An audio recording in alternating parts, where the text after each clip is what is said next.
So briefly, let me give you an introduction about the two people sitting on the podium today. We have Dr. Narasimhan Ramaseshan. He was the former dean of Great Lakes Institute of Management, and then he's the current dean of Watson School of Business. And of course, me, I'm Dr. Pradeep Acharla. I was a professor in marketing in the US, and then I just relocated to India, and then now I'm the program director for Watson. So what we want to do is have a substantial discussion about some of the key motivations that drive people towards entrepreneurship, right? Some of the questions that we ask ourselves before we become entrepreneurs. Some of the things that we want to tell ourselves before we could become entrepreneurs. So we both are available here. We will be asking questions, but we want you to participate much more in terms of asking those questions, and then we can have a substantial discussion about what this is all about. So Dean, do you want to start off? Yes. Good evening.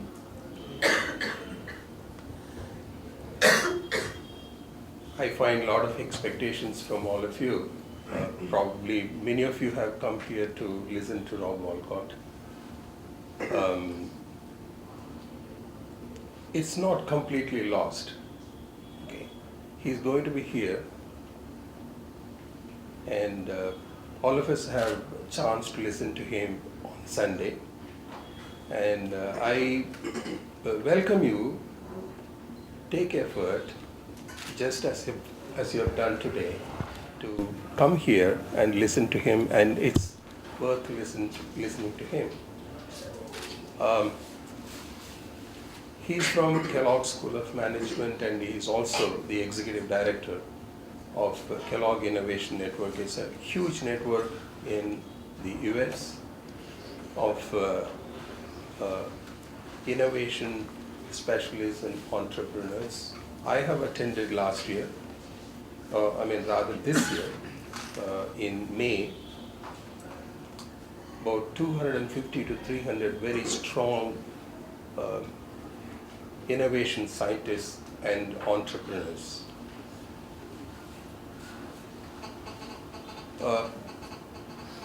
Kellogg Innovation Network Conference, global conference, is being held every year in Northwestern University in Chicago.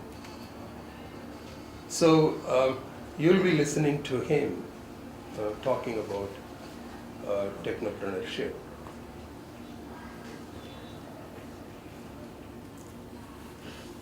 Today, we are here, the program director and dean are here, and we thought we should take this occasion to talk about Watson a little bit and how it is relevant to entrepreneurship, developing entrepreneurs, and why should a business school focus solely on entrepreneurship.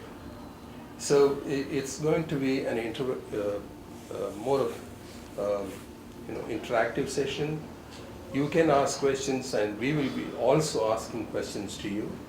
So that way we understand each other and perhaps learn from each other. So that is going to be the session for the next probably 25-30 minutes.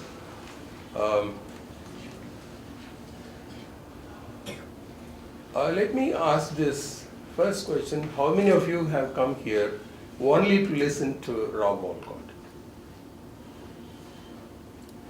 Okay, I'm very happy that all of you have come here to learn a little more about Watson also. It's a good news for us. My motivation is different. I want to understand who's in the room. I would like to understand the motivations of people sitting here, right? You have all come here to listen to a lecture or let's say a talk on technopreneurship, right? But the underlying theme of that is entrepreneurship. So as I said, I really want to ask a question, which I always ask my students, or when I give a talk on things, which is what is the key motivation that has driven you to come to this point, that is to this talk, right? So I would like one of you to get up and tell me, what is it so special about being an entrepreneur that has driven you to come to a talk about entrepreneurship? Why are we so excited about becoming entrepreneurs? Why are we so excited about being entrepreneurs? Have you ever thought about that? What is special about being an entrepreneur? Why is it so exciting? When someone says, I'm an entrepreneur, we all sit up and notice, right? Don't we all do that? The moment someone says, I'm an entrepreneur, or he is a successful entrepreneur, or he's trying to be a successful entrepreneur, and then we all get excited, right? So the question is, why is that? What is it about entrepreneurship? What is it about being an entrepreneur that excites all of us, even though we end up, or let's say most of us end up not being entrepreneurs? The independence. You're your own boss. You don't have to work under someone. Okay, that is a good start. Any more? And we are risk takers. And entrepreneurs are risk takers? Okay. How do you define risk? Like, yes, like we judge ourselves, we know like what we can do. There's no restriction for us, and we love doing as a fun. Okay, okay. Anything? Any entrepreneurs in this room, by the way?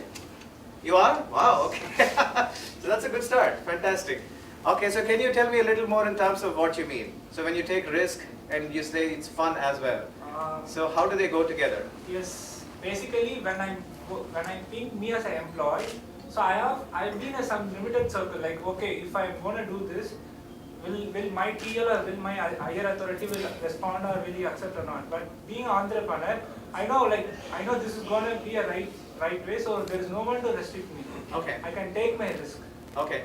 So it's basically the feeling that you have the capacity to do anything you want, and you have the capacity to change the world, right? Even if you don't end up changing it, that's still okay, because you at least feel good that you have tried the best way you can, right? So that's one way of thinking about being an entrepreneur. Any other perspective on why is it so exciting when we hear about entrepreneurs or about entrepreneurship?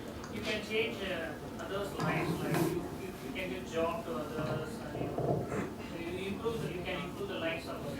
You can improve the lives of others. You can create wealth. You can create jobs, right? So that's pretty much that's pretty much the driving force of Voxen. That is pretty much the central vision of Voxen School of Business, right? I'm pretty sure when you got the email about the session, some of you must have Googled Voxen School of Business. How many of you did that? Right? Some of you must have at least been curious as to who this Voxen is or what this Voxen is all about, right? So that's basically the central vision of Voxen. The whole reason why Voxen was established is because we truly believe that entrepreneurs can change the world, right? And unfortunately, even now, there is no single business school that exclusively focuses on entrepreneurs, right? There's no single business school, or there's no single school or university that creates entrepreneurs or that creates a system from which entrepreneurs come out, right? So that's the whole point of creating Voxen, which is to develop entrepreneurs, to help them become entrepreneurs, to nurture them, to support them to become entrepreneurs, right? So that's essentially the motivation with which we started off, right? And everything that we're doing in this line of business is basically about entrepreneurship, right? So everyone talks about this. Everyone says that it is exciting to be an entrepreneur. It is exciting to change the world. We will change the world in many different ways, right? So my second question to you is, what are the key qualities to become an entrepreneur? Some of you are entrepreneurs, as we just noticed, right? Can I know a little more about what you guys do? Basically, I'm doing digital marketing. Okay. So I'll blog spaces, I'll get traffic from the websites. Okay. I'll have publishers and advertisers. Okay. So I'll get the advertisement, I'll have to get traffic from the publishers. So basically I'll be a pipeline between advertisers and publishers. Nice. Example, AdWords, AdSense, which plays in, Right. Right. Okay. Fantastic. So you're a digital marketer, Yes. basically. Okay. So tell me something. What are the three big qualities? You are an entrepreneur, right? That you feel define an entrepreneur, and then I'll ask the others who look at you or someone like you and say, what are the three big qualities that define entrepreneurship? First thing is passion. We never give up. Like we know, even though we failed 100 times, we still have hope that dude I can do. I crossed this level, just few steps away. So I won't give back. I never go back, and I won't fail. So that is the first quality which I always love. Second thing is, I don't want to depend on anyone else. Like I have my own, I'm not a job seeker. I'm always thinking that okay, if something goes wrong, there's no one to question me. It's going to be me. If I do something wrong, it's going to affect me. It's not going to affect anyone else. Okay. So that's the second thing. Okay. Third thing is, we learn something new. I won't sit in a circle. I won't go to office like 9 to 6, do whatever my TL is giving. This is a project, nothing. So it's my own time. I do my work, I get my money, and I just move. So these are the three things, So these are the three things that define you as an entrepreneur.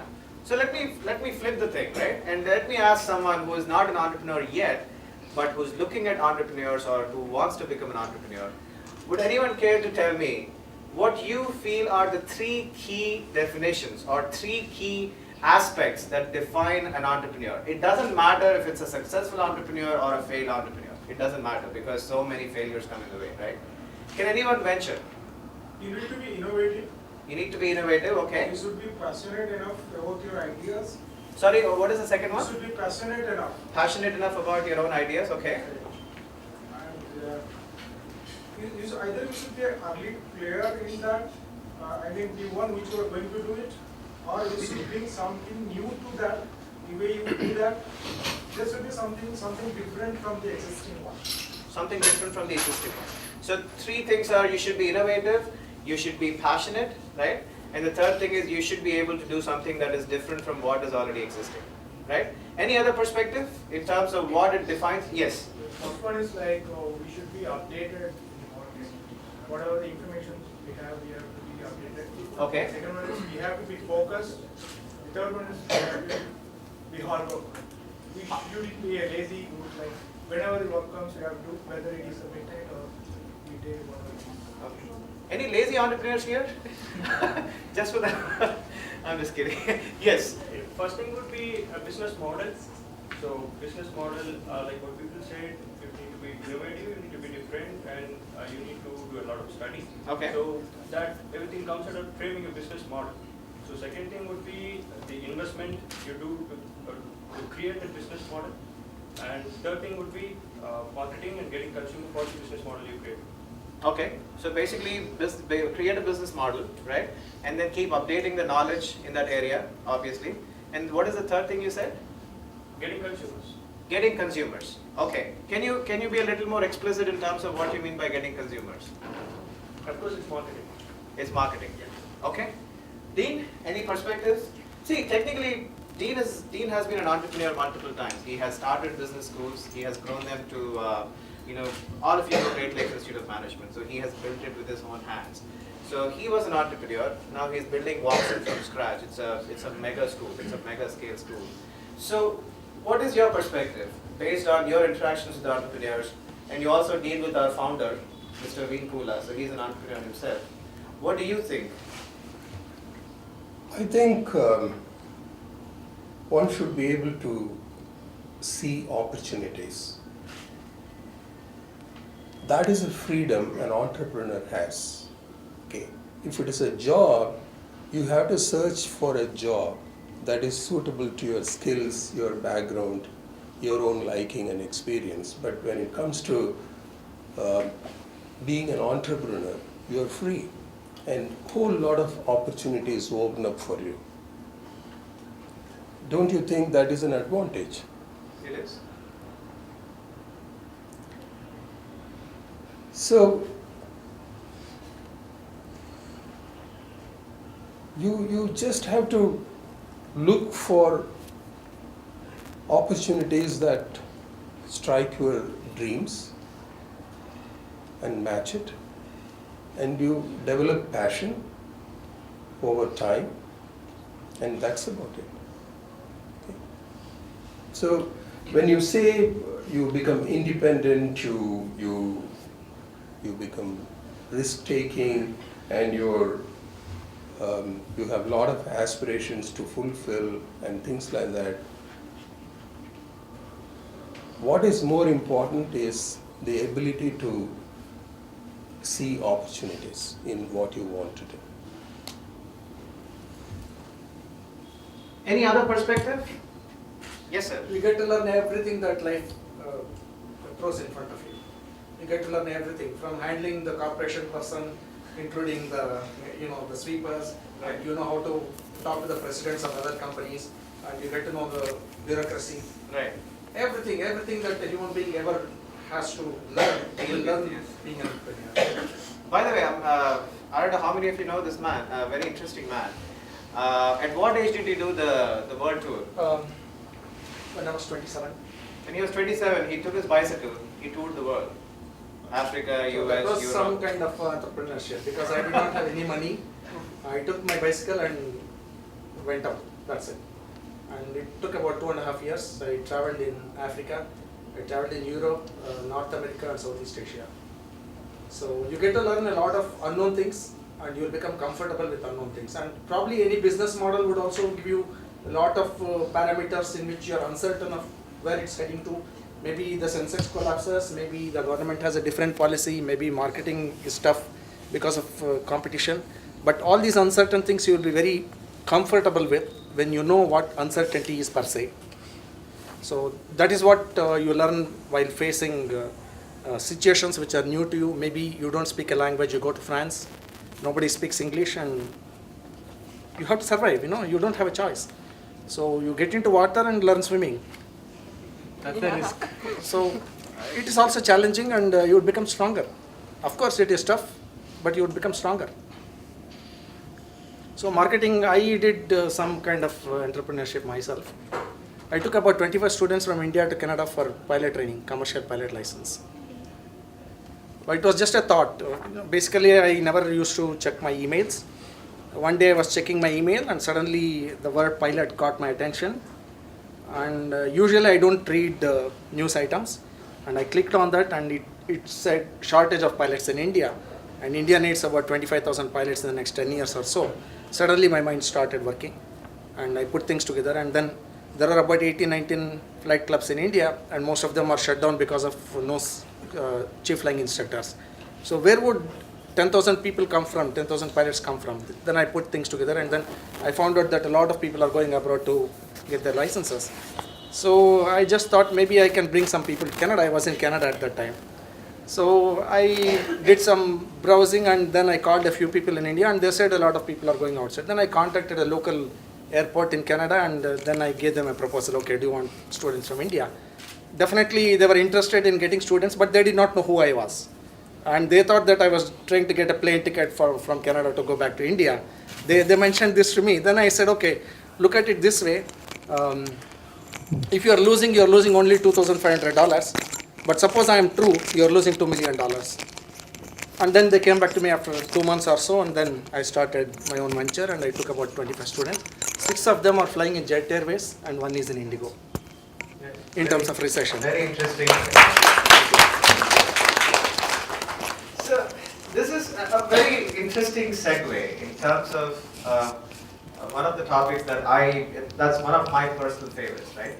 I used to teach this to my students as part of my classroom discussions. And this topic keeps coming up whenever there is a discussion on entrepreneurship, right? The word is uncertainty. All of us use the term uncertainty. All of us in our own different ways, we deal with uncertainty. But many of us believe that entrepreneurs, right, deal with uncertainty much more than anyone else, right? All of us kind of agree with the fact that entrepreneurs deal with uncertainty. The question is that true? Do entrepreneurs deal with uncertainty much more than every other person? If that is true, what is it about being an entrepreneur that uncertainty becomes part of life? And how are we trained to deal with that? From an education perspective, from a life perspective, are we trained in our lives to deal with uncertainty? To cope with uncertainty? Because every time you talk to some of the most successful entrepreneurs, right, what they will say is very simple. We were able to see opportunities in uncertain markets, right? If you look at some of the most successful entrepreneurs, there's one simple thing that they have done, which is they have been able to notice opportunities in a very uncertain market, right? You take any single entrepreneur who's become successful. So the question is it something inborn that some people were able to see opportunities in uncertainty, whereas some other people are basically not trained to see that. I'll give you an example. In 2005, right, when I was in Philadelphia, one of my marketing classes, students, 4 of them together, actually created a business plan for Twitter. And no one knew Twitter in 2005. Okay, so then blogs were a big deal, and MySpace was a big deal. Facebook was not even existing, or it was there, but it was not open to everyone. And then they created a business plan for Twitter, right? And then 2 or 3 years later, Twitter became a big deal. And then I called them up and I said, why didn't you act on this plan? What happened? I mean, this is a real plan, right? They could have created Twitter on their own. They had the technology, they had the idea. All they had to do was go out and start a company called as Twitter or with a different name, but they could never do that, whereas Twitter did that. So how is it possible that some people are able to see it and some people are not? Is it something inborn? Is it about training? Can we train entrepreneurs? Have you ever thought about that? So when you decided to come to Rob Walcott's talk, right? Was there something that you wanted to learn in addition to his experiences as an innovation guy? Yes. If a person is passionate, you can train one to become a good entrepreneur. Okay. They should have the will and the passion. The passion. Then the training can be. Okay, so anyone else? How do you see it? You need to believe in yourself. You should have that drive inside you. You need to believe yourself in any situation as such. That drive will that drive or passion that will take you, say, achieve the end result. That's what I feel like every entrepreneur should do. Like they should have that passion and drive, urge to achieve. Okay. Urge to achieve. And then you will be able to see opportunities in uncertainty. Yeah, and you tend to know more about yourself, what you can do, what you can explore or something. Okay, that's a good point. Anyone else on this side? This side is awfully silent. Now, as far as the training to entrepreneurs are considered, yes, you can definitely train. Okay. Provided, as they say, they should have the passion to learn new things, learn what is entrepreneurship, how to, that has to be there with the person, and yes, on the other side you can train. That's an interesting point, because I and the dean have discussions daily, right? About how do we, obviously you know that we are a new university, we're trying to get students. And one of the discussions we have is pretty much this, right? The goal is to train entrepreneurs, very simple. So the idea is to get passionate people inside and then hopefully give them training so that they will have the courage, they will have the training to become entrepreneurs, very simple. But the problem for us, and we don't know how to deal with it, and maybe you can give us ideas, is how do we define passion at the beginning? How do we know that a potential entrepreneur has passion? So let's say if this is the room of potential applicants for our school, right? And then we want to know whether you are passionate or not, whether you have that urge to become an entrepreneur or something like that. How do we test it? Is it by GMAT, GRE, TOEFL? No. Is it by asking a few questions through an interview or something like that? That's a bad idea as well. Up to a certain extent, yes. Something to do with the vision of the person, right? So I have some ideas for myself to do something. Okay. To have an impact to the society. I want to do something to the society, just an example. Okay. And I'm not able to move forward. Okay. So maybe I can join a management school. Okay. You can help me out. Okay. I can fine tune my ideas, so then you can go that side. So you can build my entrepreneurship. Maybe. So as long as I know that you have a vision, I Yeah. should be able to bring you in and then Yeah, train you. so it depends on the person that I come forward and ask for help. For example, you need to have contacts to grow more as an entrepreneur. Okay, so that's a good question. One more, and I want to ask you one more follow-up question, because this will actually help us, in our selection process. One more perspective on how to spot passionate individuals. Please. I have a question to your question now. Okay.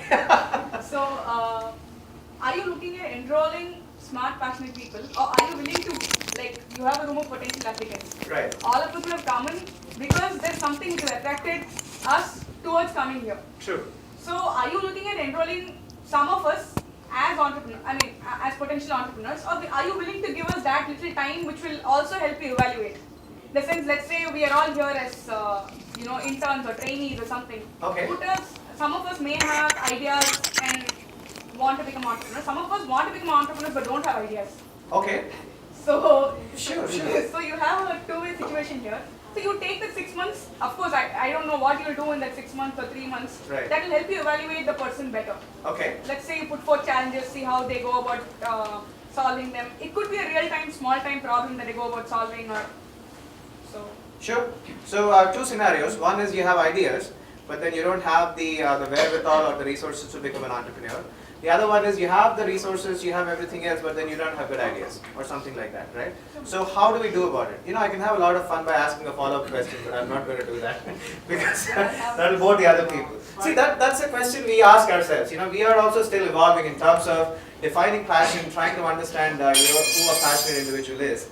From a school's perspective, we believe that anyone who has that interest and passion can come in and we will be able to train them, right? And that's probably one of the ways in which, and I will answer this in detail at some point when we have a smaller group of questions and things like that.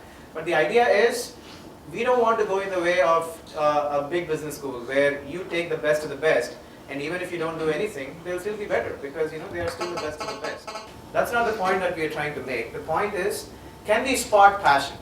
Can we spot that urge to do something? Can we spot that urge to change the world? Can we have the right environment in which we can actually train these individuals? Yes? People who come on Sunday at 3 o'clock may have some passion. Sure, why not? Yeah, I mean, see, in fact, that's the one of the answers. Time to test. But we may give some time so that the idea or the concept can be tested. True, that's a good point. So it could be based on something the person has already demonstrated, something a challenge that the person had already taken and proved himself. Okay. Yeah, so we are debating all these things. I think these are all good points that we should keep in mind because I'm guessing many of these will become questions in our interviews and our discussions and things like that. Right? And it depends on the person. Say for example, it has to start from the scratch. We had a real-time example, like I'm a student consultant for Indian National Entrepreneurship Network. Okay. So what we did is, we know like whoever's been to business school, obviously they have some kind of entrepreneurship idea. But then we went to a different market like arts and science and engineering colleges. Okay. So what we did is we had a small newspaper kind of collage activity. Say for example, 70 students is participating. When they enter into the room, they have no idea what is startup or what is venture, what is team building, etc. Right. After that 2 hours workshop, they had an idea, okay, I have this idea inbuilt with me, which I am not aware about it. So like in that cases, we guys run this event for like close to 6 months. Okay. And the surprising thing is, 1,200 ideas came from 18 colleges. Wow. And in that, close to 300 people have already started a venture. Nice. So like, it depends. That's a like, huge number. We need to do more case studies. Like, there is no point like taking into or whatever. Like, first we know like doing such kind of events, we understand that person's mentality. Right. So okay, so he is interested in this particular domain. So why can't we put him with some other mentor who's already successful in that? Right. So he drives him through that way. So we do the basic part. Right. The rest of the thing, the other people will take over. That's a fabulous point, and we should use something like that. And I'm also happy that you raised the word mentor, right? So one of the questions I had, when I started off this session, and I wanted to ask each one of you that. Unfortunately, we may not have the time to do that. So let me ask 5 of you, right, sitting in different points in the room, right? Who, given that this topic is about entrepreneurship,